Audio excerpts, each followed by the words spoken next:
I think that this question is kind of hard. I do not think that the answer is obvious, but I am very good with my SAT strategies, and so I'm going to use them to help me on this one. I really rely on them because even after doing all the other questions and getting most of the passage, I don't know that I have a sense of which of these answers fits best without using a really important strategy, and that is we need to look in these answer choices for strong words.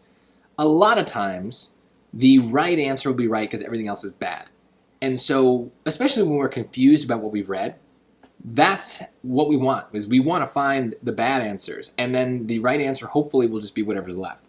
So we can do that without understanding the passage entirely. So let's look at the choices. Choice A. Educated women face a decision about how to engage with existing institutions. Well, it's definitely about educated women. They talk about women a lot. The blurb tells me about women. There's women. They also talk about facing a decision. We had other questions that talked about that, right? So go to the other questions if you need to. Don't watch this video until you've watched all the other questions about this passage. They talk about where we have to think. Let us think in offices, right? It falls. How are we to spend the sixpence? They have to face this decision, and that seems right. I don't know existing institutions. That part seems weird, and this doesn't jump out to me as being right overall. But let's keep going, right? I can have a wishy-washy feeling about a choice and just leave it and say I'll deal with it later if it matters. B. Women can have positions of influence in English society only if they give up some of their traditional roles. Well, right there, two words that you barely notice make all the difference. That is a big red flag for this choice. Only if, that's a very strong phrase. It means that the only possible way for women to have influence is if they give up their traditional roles. That argument is very strong, and that is not made in this passage. She says things about women, like cooking and taking care of children while they're thinking about these new positions that they're going to have. But it's a very big leap to say that they have to give those things up. That is not what she says. And look, you didn't need to understand completely what she says to understand why this choice is wrong. From an SAT perspective, that phrase "only if" should just jump off the page and scare you when you read it. It won't always be wrong, but it's a very common, strong phrase that makes a lot of answer choices wrong on the SAT. So for that reason alone, I would avoid this choice. C has some similar things going on. The male monopoly on power in English society has had grave and continuing effects. Maybe grave is the worst word there. Grave is a very strong word. It means something is very, very serious and very negative.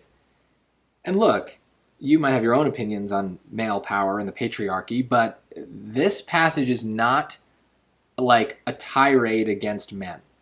It is very much about women. And we can use that as well to kind of sort through this choice better, right? This choice suggests that the passage is about men. But our dumb summary of the passage is that it's really about women. And so sometimes you can do that, like who's the main character, right? Like it's not men, it's women. So this choice probably is wrong because it's saying that the men are the main character. It's flipping what's going on.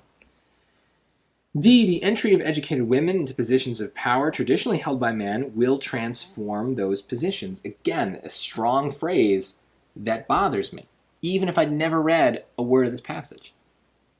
That they will transform those positions?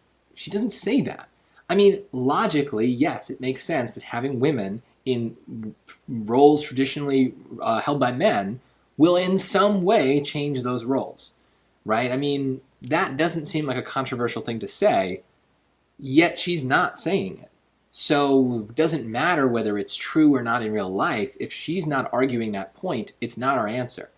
And that's why it being a strong phrase is what really bothers me here, is like her argument, we don't want to go beyond what she's arguing. We have to stick to what she is saying.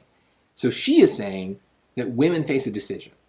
She does not say which decision they should make. She does not say what will happen after they've made that decision. She does not say what men will think of that decision. None of that gets to it.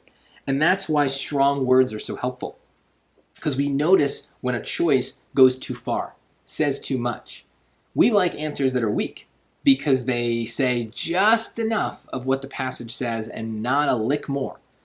And if you're stuck between multiple answer choices, this takes practice, but try to evaluate the strength of those choices. What kinds of words are you noticing? Strong words, usually bad. Sometimes we can defend a strong word, right? I mean, it's not really in this choice, but I would say that sometimes you can point to something in a passage and say that this proves this word right. But on a big picture question, that's not going to happen as much. And even more, if you have to guess because you're running out of time, the better guess is the weaker choice. And I think of all four here, A is definitely the weaker answer compared to the other three. So hopefully you notice what I'm noticing. It takes practice, but if you can get good at that, you'll be able to sort through those last two choices much more easily when you're using process of elimination.